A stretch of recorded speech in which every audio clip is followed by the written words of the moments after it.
గౌతమ బుద్ధుడు, ఓషో మరియు అనేక మహాన్ సాధువులు తమ నిద్రను ఒక గాఢమైన ధ్యానంగా మార్చారని మీరు నమ్ముతారా? మరియు శాస్త్రవేత్తలు కూడా ఇప్పుడు ఈ విషయాన్ని ఒప్పుకుంటున్నారని. నిద్రలో చేసే అవచేతన ధ్యానం మీ చైతన్యాన్ని మేల్కొల్పగలదని మీకు తెలుసా? ఈరోజు ఈ వీడియోలో నేను మీకు 8 దశల్లో ఒక రహస్యాన్ని వెల్లడించబోతున్నాను. దీని ద్వారా మీరు మీ సాధారణ నిద్రను ఒక దివ్య ధ్యానంగా మార్చవచ్చు. కానీ ఒక షరతు ఉంది.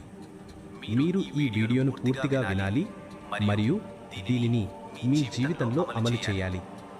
లేకపోతే మీరు ఇప్పుడు ఎక్కడున్నారో అక్కడే ఉంటారు.